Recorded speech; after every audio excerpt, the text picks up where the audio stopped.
ಆತ್ಮೀಯ H16 news ಅರ್ಥಾತ್ ಹೇ ಸೀತಾರಾಮ್ ನ್ಯೂಸ್ಗೆ ಸ್ವಾಗತ. ನಾನು ನಿಮ್ಮ ವಯಮಾಯಿತು ಮಲಬಾಗಿರ್ತ. ಆದ್ಮೇಲೆ ವಿಶ್ವ ಜಗತ್ತು ಇವತ್ತು ಯಾವ ರೀತಿ ನಡೆದು ಎಷ್ಟು ನಡೆದು ಚುನಾವಣೆಗಳಂತೂ 64 ದೇಶಗಳಲ್ಲಿ ಕಳೆದ ವರ್ಷ ದಾಟಿರೋದು. 64 ದೇಶಗಳ ಚುನಾವಣೆಗಳಲ್ಲಿ ಅಲ್ಲಲ್ಲಿಯ ಒಂದು ರೀತಿಯಿಂದ ನಾಯಕರು ಬೆಳೆದಿದ್ದಂಥದ್ದು. ಇದೊಂದು ರೀತಿ 2025 ಹೊಸ ಒಂದು ಹಾದಿಯನ್ನು ತೋರಿಸಬಹುದಾ ಅನ್ನುವಂಥದ್ದು. ಇಲ್ಲಿ ಆ ದಿಶೆಯಲ್ಲಿ ಟ್ರಂಪ್, ನಿಮಗೆ ಗೊತ್ತದ ಡೊನಾಲ್ಡ್ ಟ್ರಂಪ್, ಇವರು ಅಮೆರಿಕದ ಅಧ್ಯಕ್ಷರಾಗಿ 2ನೇ ಸಲ ಆಯ್ಕೆ ಆಗಿದ್ದಾರೆ. ನಿಮಗೆ ಗೊತ್ತದ ಈಗಾಗಲೇ. ಇವರು ಮೊದಲು ಅಮೆರಿಕ ಆಮೇಲೆ ಉಳಿದ ದೇಶ ಅನ್ನುವಂಥ ನೀತಿ ಅವರು. ಒಂದು ರೀತಿ ನಮ್ಮ ದೇಶದ ವಿಶೇಷವಾಗಿ ನಮ್ಮಲ್ಲಿ ರಾಷ್ಟ್ರೀಯವಾದವನ್ನು ಪ್ರತಿಪಾದನೆ ಮಾಡುವಂಥ BJPಯ ಮನೋಸ್ಥಿತಿ ಅವರು. ಹೀಗಾಗಿ ಇವ್ರ ಬಗ್ಗೆ ಅಲ್ಲಿ ಅಮೆರಿಕನ್ಸ್ ನಂಬಿಕೆ ಇಟ್ಟು ಆಯ್ಕೆಯಾಗಿ ಮಾಡಿದ್ದಾರೆ. ಈಗ ಅವ್ರು ಮುಂದಿದ್ದಂಥದ್ದು ಏನಪ್ಪ ಅಂದ್ರೆ ಮೊದಲು ಅಮೆರಿಕನ್ ಆಗ್ಬೇಕಪ್ಪ ಲಾಭ ಅನ್ನುವಂಥದ್ದು. ಮತ್ತು ಅದರ ಪ್ರಬಲ ಪ್ರತಿಸ್ಪರ್ಧಿ ಇವತ್ತು ರಷ್ಯಾ ಜೊತೆಗೆ ಅವ್ರು ಗೆಳೆತನ ಒಳ್ಳೆದರು. ಟ್ರಂಪ್ ಅವರು ಪುತಿನ್ ಅವ್ರ ಜೊತೆಗೆ ಹಿಂದಿನ ಗೆಳೆಯ ಆದರೂ ಸಹ ಪುತಿನ್ ಅವ್ರು ಹೇಳಿದ ನಡೀತಾರೆ ಅನ್ನೋದು ವಿಶ್ವಾಸ ಅವ್ರಿಗಿಲ್ಲ. ಇಂಥ ಸಂದರ್ಭದಲ್ಲಿ ಅವ್ರದಿಂದವರು ಈ ಒಂದು ವ್ಯಾಪಾರದಲ್ಲಿ ಮತ್ತು ಈಗ ನಿಮ್ಗೆ ಗೊತ್ತಿದ್ದಂಗೆ ಜಗದ ದೊಡ್ಡನೇ ಯಾರಪ್ಪ ಅಂದ್ರೆ ಅಮೆರಿಕ. ಮತ್ತು ಇನ್ನೊಂದು ಅಮೆರಿಕ ಇರಲಿ ಯಾವುದೂ ಇರಲಿ, ಬೆಳೆದ ಆಲದ ಮರ ತನ್ನ ಕೆಳಗೆ ಇನ್ನೊಂದು ಆಲದ ಮರವನ್ನು ಬೆಳೆಗೊಡುವುದಿಲ್ಲ ಅನ್ನೋದು ಸಾರ್ವಕಾಲಿಕ ಒಂದು ಸಿದ್ಧಾಂತ. ಆ ನೆಲೆಯಲ್ಲಿ ಚೀನಾವನ್ನು ಬೆಳೆಗೊಡಬಾರದಪ್ಪ, ಅಲ್ಲಿ ವ್ಯಾಪಾರನ ಕಂಟ್ರೋಲ್ ಮಾಡಬೇಕು ಅನ್ನೋ ದೃಷ್ಟಿ ಇಟ್ಟುಕೊಂಡು ಆ ದೇಶದ ವಸ್ತುಗಳ ಮೇಲೆ ಅಂದರೆ ಆಮದಿನ ವಸ್ತುಗಳ ಮೇಲೆ ಸುಂಕವನ್ನು ಹೆಚ್ಚಾಕಿದ್ದಾರೆ. ಅದು ಈಗ ಎಕ್ಸ್ಪೋರ್ಟ್ ಮಾಡೋದಿರ್ತವೆ, ಅದಕ್ಕೂ ಸುಂಕ ಹೆಚ್ಚಾಗಿದ್ದಾರೆ ಅಂತೇಳಿ ಈಗಾಗಲೇ ಗೊತ್ತಾಗಿರುವಂಥ ವಿಷಯ. ಹೀಗಾಗಿ ತಮ್ಮ ಜನರ ಉಳಿವಿಗಾಗಿ ಜೊತೆಗೆ ಏನಪ್ಪ ಅಂದ್ರೆ ಅತಿ ಹೆಚ್ಚು ತೆರಿಗೆಗಳು ವಿಧಿಸುವಂಥದ್ದು, ಹೆಚ್ಚು ಲಾಭ ಮಾಡಿಕೊಳ್ಳುವಂಥ ಮನೋಸ್ಥಿತಿಯ ನಮ್ಮ ಟ್ರಂಪ್ ಅವರು USA ಅಮೆರಿಕ ಯುನೈಟೆಡ್ ಸ್ಟೇಟ್ಸ್ ಅಧ್ಯಕ್ಷರಾಗಿದ್ದಾರೆ. ಹೀಗಾಗಿ ಇದ್ರ ಪ್ರಭಾವ ಎಲ್ಲ ದೇಶಗಳ ಮೇಲೂ ಆಗಿರ್ತದೆ. ಈಗ ಚೀನಾ ಆಗಿರ್ಬೋದು, ಭಾರತ ಆಗಿರ್ಬೋದು, ಇನ್ನೊಂದು ದೇಶ ಆಗಿರ್ಬೋದು, ಯುರೋಪಿಯನ್ ದೇಶಗಳಾಗಿರ್ಬೋದು, ಅಥವಾ ದಕ್ಷಿಣ ಅಮೆರಿಕದಾಗಿರ್ಬೋದು, ಉತ್ತರ ಅಮೆರಿಕ ಆಗಿರ್ಬೋದು, ಜಪಾನ್ ಆಗಿರ್ಬೋದು, ಮತ್ತೊಂದಾಗಿರ್ಬೋದು, ಇಂಡೋನೇಷ್ಯಾ ಆಗಿರ್ಬೋದು, ಪಾಕಿಸ್ತಾನ ಆಗಿರ್ಬೋದು, ಅಫ್ಘಾನಿಸ್ತಾನ ಆಗಿರ್ಬೋದು, ಜಗದ ಎಲ್ಲ ದೇಶಗಳ ಮೇಲೂ ಇದರ ಪ್ರಭಾವ ಇದ್ದಿದ್ದೇನೆ. ಯಾಕೆಂದ್ರೆ ದೊಡ್ಡವರ ಬದಿಗೆ ಇರೋದಪ್ಪ ಅಂದ್ರೆ ಪ್ರಭಾವ ಆಗದೇ ಇರಲಿಕ್ಕೆ ಸಾಧ್ಯ ಇಲ್ಲ. ಆ ನೆಲೆಯಲ್ಲಿ ನಾ ಹೇಳಿದಂಗೆ ಕೇಳಬೇಕು ಅನ್ನೋಂಥ ಒಂದು ಮನೋಸ್ಥಿತಿಯವರು ನಮ್ಮ ಡೊನಾಲ್ಡ್ ಟ್ರಂಪ್. ಅಂಥದ್ದು ಇನ್ನೊಂದು ಏನಪ್ಪ ಅಂದ್ರೆ ಚೈನಾ. ನಿಮಗೆ ಗೊತ್ತದ ಚೈನಾನು ಇವತ್ತು ಜಗದ ದೊಡ್ಡ ಶಕ್ತಿಯಾಗಿ ಬೆಳಿಬೇಕಪ್ಪ ನಾನು ಅಂತೇಳಿ ಪ್ರಯತ್ನ ಮಾಡ್ತಾ ಇದ್ದಾರೆ. ಅಲ್ಲೇ ಕ್ಷಿ ಅವರು ಆ ದಿಶೆಯಲ್ಲಿ ಸಾಕಷ್ಟು ಪ್ರಯತ್ನ ಮಾಡ್ತಾ ಇದ್ದಾರೆ. ಆದರೆ ಇತ್ತೀಚಿನ ದಿನದಲ್ಲಿ ಯಾಕೇನೋ ಅಲ್ಲಿಯೂ ಸಹ ನಿರುದ್ಯೋಗ ಸಾಕಷ್ಟು ಕಾಣಲಿಕ್ಕತ್ತದ, ನಿಧಾನಕ್ಕೆ ಬಡತನ ಕಾಣಲಿಕ್ಕತ್ತದ ಅನ್ನೋಂಥದ್ದು ಸುದ್ದಿಗಳು ಬರ್ತಾ ಇದ್ದಾವೆ. ಆಮೇಲೆ ಚೀನಾಗೂ ಸಹಿತ ಅಮೆರಿಕ ತನ್ನ ರಫ್ತಿನ ಮೇಲೆ, ಆ ದೇಶದ ಆಮದಿನ ಮೇಲೆ ಮತ್ತು ರಫ್ತಿನ ಮೇಲೆ ಇನ್ನೂ ಟ್ಯಾಕ್ಸ್ ಹಚ್ಚಿರೋದ್ರಿಂದಾಗಿ ಚೀನಾ ಸಹಿತ ಹೊಸ ಹಾದಿ ಹುಡುಕೋಬೇಕು ಅಂತೇಳಿ ಅಮೆರಿಕ ಆದ ಒಂದು ಒತ್ತಡದಿಂದಾಗಿಯೋ ಮತ್ತೊಂದು ಕಾರಣಕ್ಕಾಗಿಯೋ ಚೀನಾ ಇದು ನಿಧಾನಕ್ಕೆ ಅಮೆರಿಕ ಭಾರತ ಜೊತೆಗೆ ಒಳ್ಳೆ ಸಂಬಂಧ ಮಾಡ್ಕೋಬೇಕು ಅನ್ನುವಂಥದ್ದು ನಾವು ಇತ್ತೀಚೆಗೆ ನೋಡ್ತಾ ಇದ್ದೀವಿ. ಅದು ಉದಾಹರಣೆ ಈ ಬಾರ್ಡರ್ ಡಿಸ್ಪ್ಯೂಟದ ವಿಷಯದಲ್ಲಿ ನಮ್ಮಲ್ಲಿ ಒಂದು ಹೆಜ್ಜೆ ಮುಂದೆ ಬಂದು ಗಾರ್ವಾನ್ ಏನು ಸ್ಥಿತಿಯಾದ ಬಾರ್ಡರ್ ಅದ, ಆ ಬಾರ್ಡರ್ ಬಗ್ಗೆ ಅವ್ರದಂಥವ್ರು ಇವತ್ತು ಏನು ಒಂದು ಮೃದು ಧ್ವನಿ ಅಂತ ಆಚಾಡೆ ಈ ಒಂದು ಗೆಳೆತನವನ್ನು ನಮ್ಮ ಜೊತೆಗೆ ಟೆಪ್ಸಾಂಗ್ ಮತ್ತು ಡೆಮ್ಚೋಕ್ ಪ್ರದೇಶಗಳಲ್ಲಿ ನಾವು ಅಡ್ಡಾಡಬಹುದು ಅನ್ನೋದು ಒಪ್ಪಿಗೆ ಕೊಟ್ಟಿದ್ದಾರೆ. ಇನ್ನೂ ಮಾತಾಡೋಣ ಅನ್ನೋದು ಮಾತಾಡ್ತಾ ಇದ್ದಾರೆ. ಇದಕ್ಕೆ ಅರ್ಥ ಇಷ್ಟ ಈ ಒಂದು ನಮ್ಮ ಚೀನಾ ಅಂಕೆ ಈ ರೀತಿ ಮನಸ್ಸು ಬರೋದಕ್ಕೆ ಅಮೆರಿಕದ ತೆರಿಗೆ ಮತ್ತು ಅಮೆರಿಕ ನನ್ನ ಬಿಟ್ಟರೆ ಮತ್ತಾರು ಇಲ್ಲ ಅನ್ನುವಂಥದ್ದು. ಇನ್ನು ರಷ್ಯಾದ ಬಗ್ಗೆ ನಾವು ಸಹಜವಾಗಿ ನೋಡಿದಾಗ ರಷ್ಯಾ ಇವತ್ತು ಯುದ್ಧ ಮಾಡಿ ಯುಕ್ರೇನ್ ಜೊತೆಗೆ ಕಳೆದ 2022 ಇಲ್ಲಿವರೆಗೆ ನಿರಂತರ ನಡೆದದ. ಮತ್ತು ಅಮೆರಿಕದ ಟ್ರಂಪ್ ಅವರಿಗೆ ಈ ಯುದ್ಧ ಬೇಡ ಆಗ್ಯದ. ಯಾಕಪ್ಪ ಅಂತಂದ್ರೆ ನನಗೈತದ ಸಹಾಯ ಮಾಡಿ ನಾವು ಲಾಸ್ ಆಗಿದ್ರು ಅದು ಕೆಲಸ ಅದನ್ನು ಮಾಡಲಿ ಅಂತೇಳಿ. ಹೀಗಾಗಿ ಉಕ್ರೇನ್ ಸಹಿತ ಒಪ್ಪಂದಕ್ಕೆ ಬರ್ಬೋದಾ ಈ ಸಂದರ್ಭದಲ್ಲಿ ಪ್ರಶ್ನೆಗಳು ಹೇಳ್ತಾ ಇದ್ದಾವಂತ.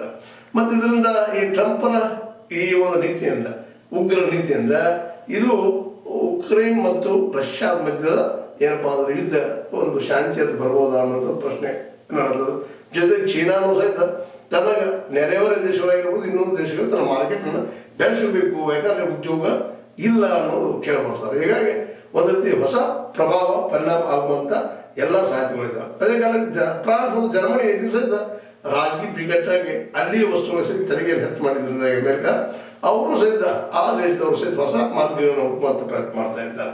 ಮತ್ತಿನ್ನ ಈಗಾಗಲೇ ಯುದ್ಧ ಮಾಡಿ ಸೋತು ಬಸವಳದಿರುವಂತ ನಮ್ಮ ಏನಪ್ಪ ಅಂತಂದ್ರೆ ರಷ್ಯಾ ಸಹಿತ ಇದು ಹೇಗಾದ್ರೂ ಮುಗಿಲಪ್ಪ ಅದು ತನ್ನ ಶಕ್ತಿಯನ್ನು ಕಡಿಮೆ ಮಾಡ್ಕೊಳ್ಳೋದು ಬಯಸ್ತಾ ಇದೆ. ಆದ್ರೆ ಹಿಂಸಲಿಕ್ಕೆ ಆಗ್ತಾ ಇಲ್ಲ. ಅದು ಸಹ ಸಾಕಷ್ಟು ಆರ್ಥಿಕ ತೊಂದರೆ ಒದ್ದಾಡ್ತಾ ಇದೆ. ರಷ್ಯಾ ಉಕ್ರೇನ್ ಯುದ್ಧದಾಯ್ತು. ಜೊತೆಗೆ ಇನ್ನೊಂದು ಭಾಳಪ್ಪ ಅಂದ್ರೆ ಪಶ್ಚಿಮ ಏಷ್ಯಾ ಬಿಕ್ಕಟ್ಟು. ಪಶ್ಚಿಮ ಏಷ್ಯಾ ಅಂದ್ರೆ ಗೊತ್ತು, ಇಸ್ರೇಲ್ ಮತ್ತು ಸುತ್ತಮುತ್ತಲಿದ್ದಂಥ ಲೆಬನಾನ್ ಆಗಿರ್ಬೋದು, ಸಿರಿಯಾ ಆಗಿರ್ಬೋದು, ಜೋರ್ಡಾನ್ ಆಗಿರ್ಬೋದು, ಅಲ್ಲಿ ಯುದ್ಧ ನಡೀತಾ ಇದೆ. ಸಿರಿಯಾದ ಒಂದು ಸಮಾಧಾನ ಏನಪ್ಪ ಅಂದ್ರೆ, ಸಿರಿಯಾದ ಅಲ್ ಬಶೀರ್ ಅಂತ ಒಬ್ಬ ಅಲ್ಲಿ ಡಿಕ್ಟೇಟರ್ ಇವತ್ತು ಸರಿದಾಗಿ ಸಿರಿಯಾ ಇವತ್ತು ಏನಪ್ಪ ಅಂದ್ರೆ ಒಂದು ಶಾಂತಿಯ ಅಥವಾ ನೆಮ್ಮದಿಯ ಬದುಕನ್ನು ಬದುಕಬಹುದು ಅಂತೇಳಿ. ಅದರ ಜೊತೆಗೆ ಇಸ್ರೇಲ್ ಮತ್ತು ಪ್ಯಾಲೆಸ್ತೈನ್ ಗೆದ್ದಂಥದ್ದು. ಜೊತೆಗೆ ನಮ್ಮ ಹಮಾಸ್ ಅಂದ್ರೆ ಗೊತ್ತು, ಅವರು ಏನಪ್ಪ ಅಂದ್ರೆ ಈ ಯುದ್ಧವನ್ನು ನಿರಂತರವಾಗಿ ಮಾಡ್ತಾ ಇರೋದ್ರಿಂದ ಅಲ್ಲಿ ಹೆಚ್ಚು ಕಡಿಮೆ ಇಲ್ಲಿವರೆಗೆ 42,000 ಹೆಚ್ಚು ಜನ ಸತ್ತಿದ್ದಾರೆ ಅನ್ನುವಂಥದ್ದು ಸಾಕಷ್ಟು ತೊಂದರೆ ಆಗಿದೆ ಅನ್ನುವಂಥದ್ದು ನಾವೆಲ್ಲ ಗಮನಿಸಬೇಕಾಗಿತ್ತು. ಅದೇ ಕಾರಣಕ್ಕೆ ಇರಾನ್ ಮತ್ತು ಇಸ್ರೇಲ್ ನಡುವೆ ಯುದ್ಧ ಆಗಿದ್ದು ನೋಡ್ತಾ ಇದ್ದೀವಿ. ಒಬ್ಬರನ್ನೊಬ್ಬರು ಬಾಂಬ್ ಹಾಕೋದನ್ನು ನೋಡ್ತಾ ಇದ್ದೀವಿ, ಅಶಾಂತಿದಿಂದ ನೋಡ್ತಾ ಇದ್ದೀವಿ. ಈ 25 ಹೊಸದೇನಾದ್ರು ಆಗಬಹುದಾ ಅನ್ನುವಂಥ ಪ್ರಶ್ನೆಗಳು ಕಾಡ್ತಾ ಇದ್ದಾವ. ಈ ಎಲ್ಲ ನೆಲೆಯಲ್ಲಿ ಇವತ್ತು ಇನ್ನೊಂದೇನಪ್ಪ, ಹವಾಮಾನ ಸಹಿತ ಸಾಕಷ್ಟು ಬಿಸಿ ಆಗ್ತಾ ಇದೆ, ತೊಂದರೆ ಆಗ್ತಾ ಇದೆ ಅಂತ ಮಾತು ಕೇಳಿ ಬರ್ತಾ ಇದ್ದಾವೆ. ಅದೇನಾದ್ರು ಕಡಿಮೆ ಆಗ್ಬಹುದಾ ಅನ್ನುವಂತಹ ಒಂದು ಮಾತುಕತೆಗಳು ಇದ್ದಾವೆ. ಹೀಗಾಗಿ ಟ್ರಂಪ್ ಈಗಿರೋ ಅಥವಾ 64 ರಾಷ್ಟ್ರಗಳಲ್ಲಿ ಆದಂಥ ಚುನಾವಣೆಗಳು ಹೊಸತನವನ್ನು 2025 ನೀಡಬಹುದಾ, ಹೊಸ ವಿಶ್ವ ರಚನೆ ಆಗಬಹುದಾ, ಮತ್ತು ಈ ಹೆಚ್ಚು ಕಡಿಮೆ ಇಡೀ ಇವತ್ತು ಅಮೆರಿಕ ಆಗಿರ್ಬೋದು, ಯುರೋಪ್ ಖಂಡದ ದೇಶಗಳಾಗಿರ್ಬೋದು, ಮತ್ತೆ ಅದೇ ಕಾಲ ಇಂಡಿಯಾ ಆಗಿರ್ಬೋದು, ಚೈನಾ ಆಗಿರ್ಬೋದು, ಇಡೀ ವಿಶ್ವ ತುಂಬ ಇವತ್ತು ಬಡತನ ಅಂದ್ರೆ ನಿರುದ್ಯೋಗ ಹೆಚ್ಚಾಗ್ತಾ ಇದೆ ಅಂತೇಳಿ. ಬಡತನ ಅಂದ್ರೆ ಈ ದೇಶಗಳು ಬಡತನ ಅಂತಲ್ಲ, ನಾವು ಅನುಭವಿಸೋ ಬಡತನ ಅಲ್ಲ, ಅದು ನಿರುದ್ಯೋಗ ಮಾತ್ರ ಅಲ್ಲಿ ಸಾಕಷ್ಟು ಆಗಿದಾವೆ. ಅದ್ರ ಜೊತೆಗೆ ಇನ್ಫ್ಲೇಷನ್ ಅಂತ ನಾವು ಅದು ಸಹಿತ ಹೆಚ್ಚಾಗ್ತದೆ ಅಂತೇಳಿ ಕೇಳಿ ಬರ್ತಾ ಇದೆ. ಒಟ್ಟಿನಲ್ಲೇ ವಿಶ್ವ ಇವತ್ತು ಹೊಸ ರೂಪವನ್ನ, ಹೊಸ ಆಡಳಿತವನ್ನು ಪಡೆಯುವುದಂತ ನಡೆದು ಅನ್ನೋದು ಅರ್ಥ ಸತ್ಯದ. ಹೀಗಾಗಿ ವಿಶ್ವದ ಇವೇನು ಶ್ರೀಮಂತ ದೇಶಗಳಿದ್ದಾವ ಅವ್ರ ನಿರುದ್ಯೋಗದ ಇಲ್ಲ ಅಂತೆಲ್ಲ ಹೆಚ್ಚಾಗ್ತಾ ಇದೆ. ಅದರಿಂದ ಇನ್ನಷ್ಟು ಏನಾದರೂ ಹೊಸ ಸಂಶೋಧನೆ ಆಗ್ಬೋದಾ, ಆ ಬಡತನ ಓಡಿಸೋದಕ್ಕೆ ಅಥವಾ ಒಂದು ನಿರುದ್ಯೋಗ ಓಡಿಸೋ ಏನೋ ಹೊಸ ಕಾರ್ಯಕ್ರಮಗಳನ್ನ ಕೈಗೊಳ್ಳಬಹುದಾ ಅನ್ನುವಂಥದ್ದು. ಟ್ರಂಪ್ ಮತ್ತು ಪುಟಿನ್ ಮತ್ತು ಜೊತೆಗೆ ನಮ್ಮ ಚೀನಾ ಕ್ಷಿ ಇವತ್ತು ಮೊದಲೇ 3 ಜನ ಬಲಾಢ್ಯರು ಜಗದಲ್ಲಿ ಅಂತೇಳಿ ಇವರ ಮಧ್ಯದಲ್ಲಿ ಒಂದು ಯಾವಾಗಲೂ ಶೀತಲ ಸಮರ ಇದ್ದಿದ್ದನ್ನ ಇವತ್ತು ಹೋದ. ಆದ್ರೆ ಏನಪ್ಪ ಅಂದ್ರೆ ಯುದ್ಧದಿಂದ ಏನೂ ಸಾಧನೆ ಆಗಲಾರಂತ ಇಬ್ಬರಿಗೂ ಗೊತ್ತಾದ ವಿಷಯ ಅದು. ಈ ಎಲ್ಲ ನೆಲೆಯಲ್ಲಿ ಈ ಒಂದು ವಿಶ್ವದ ಚಿತ್ರ ಇವತ್ತ ಏನಪ್ಪ ಅಂದ್ರೆ ಆತಂಕ ಮೂಡಿಸುವಂಥದ್ದು. ಮತ್ತು ಅದರ ಜೊತೆಗೆ ಇನ್ನಷ್ಟು ಏನಪ್ಪ ಅಂದ್ರೆ ಇವು 64 ರಾಷ್ಟ್ರಗಳ ಚುನಾವಣೆ ಆಗಿದ್ದರಿಂದಾಗಿ ಈ ರಾಷ್ಟ್ರಗಳು ಸಹ ಹೊಸ ಹಾದಿ ನಡೀಬೋದಾ ಅನ್ನುವಂಥದ್ದು ಇಲ್ಲಿ ಚರ್ಚೆಗಳು ಆಗ್ತಾ ಇದ್ದಾವೆ. ಅದಕ್ಕಾಗಿ ಇದು ಎಷ್ಟು ಮಟ್ಟಿಗೆ ಆಗ್ಬೋದು ಏನು ಅಂತ ಗೊತ್ತಿಲ್ಲ. ಬಟ್ ಡೆವಲಪ್ಮೆಂಟ್ ಮಾತ್ರ ಒಳ್ಳೆಯವಿದ್ದಾವೆ, ಪಾಸಿಟಿವ್ ಇದ್ದಾವೆ. ಮತ್ತು ಟ್ರಂಪನ ಒಂದು ಈ ಒಂದು ಏನಪ್ಪ ಅಂದ್ರೆ ಹಸಿಯಾದಂಥ ತನ್ನ ದೇಶೀಯ ನೀತಿಯಿಂದಾಗಿ ಭಾರತಕ್ಕೆ ಸಹಾಯ ಆಗುವಂಥ ಎಲ್ಲ ಸಾಧ್ಯತೆಗಳಿದ್ದಾವೆ. ಜೊತೆಗೆ ಚೈನಾ ನಿಧಾನಕ್ಕೆ ತನ್ನ ಮೊದಲನೇ ಬಿಗುವನ್ನು ಕಡಿಮೆ ಮಾಡಿ ಭಾರತದ ಜೊತೆಗೆ ಒಳ್ಳೆಯ ಸಂಬಂಧ ಬೆಳೆಸಬಹುದಾ. ಗಾಲ್ವಾನ್ ನಂತರ ಮತ್ತು ಇನ್ನೂ ಅನೇಕ ಸಮಸ್ಯೆಗಳಿದ್ದಾವೆ. ಅಕ್ಸಾಯ್ ಚೈನ್ ನಮ್ಮದು ನಾವು ಹೇಳ್ಕೊಳ್ತಾ ಇದ್ದೀವಿ, ಅದ್ರ ಬಗ್ಗೆ ಏನಾದರೂ ಬದಲಾವಣೆ ಆಗ್ಬೋದಾ ಅನ್ನುವಂಥದ್ದು. ಇದು ಒಟ್ಟಾರೆಯಾಗಿ ಮುಖ್ಯವಾಗಿ ನಮ್ಮ ಕಂಡು ಬರ್ತಿರುವಂಥ ವಿಶ್ವದ ಚಿತ್ರ. ಇದು ಯಾವ ರೀತಿ ಪರಿವರ್ತನೆ ಆಗ್ಬೋದು ಅನ್ನೋದು ಬೇರೆ ವಿಷಯ. ಅದೇನಿರಲಿ, ಇಂಥ ವಿಷಯಗಳನ್ನು ನಾವು ಆಗಾಗ ಚಿಕ್ಕ ನಮ್ಮ ಸಂಸ್ಥೆ ಆದರೂ ಸಹ ಆಗಾಗ ಚರ್ಚೆ ಮಾಡ್ತಾ ಇರ್ತೀವಿ, ನಿಮ್ಮೊಂದಿಗೆ ಹೇಳ್ತಾ ಇರ್ತೀವಿ. ಎಲ್ಲ ಬೆಳವಣಿಗೆ ಆಗಲಿ ಅನ್ನೋ ಜೊತೆಗೆ, ಯಾಕಂದ್ರೆ ನಿಮ್ಮಲ್ಲಿ ಜ್ಞಾನ ಇನ್ನಷ್ಟು ಅಭಿವೃದ್ಧಿ ಆಗಲಿ, ಹೊಸ ವಿಷಯಗಳನ್ನು ತಿಳ್ಕೊಳ್ಳಿ ನಮ್ಮ ವೀಕ್ಷಕರು. ಜೊತೆಗೆ ವಿಶ್ವದ ಬಗ್ಗೆನೂ ಸ್ವಲ್ಪ ಇರಲಿ ನಮ್ಮಲ್ಲಿ ಅಂತೇಳಿ ಈ ಕಾರ್ಯಕ್ರಮವನ್ನು ನಮ್ಮೊಂದಿಗೆ ಹಂಚ್ಕೊಂಡಿದ್ದೀನಿ. ನೀವು ಇದನ್ನು ನೋಡಿ ನಿಮ್ಮದಂಥ ಅಭಿಪ್ರಾಯ ತಿಳಿಸೋದಷ್ಟೇ ಅಲ್ಲ, ಇದನ್ನು ಶೇರ್ ಮಾಡಿರಿ, ಸಬ್ಸ್ಕ್ರೈಬ್ ಮಾಡಿರಿ, ಜೊತೆಗೆ ಲೈಕು ಮಾಡಿರಿ, ಎಲ್ಲ ಡಿಸ್ಲೈಕ್ ಮಾಡಿರಿ, ಏನಾದರೂ ಮಾಡ್ತಾ ಇರಿ.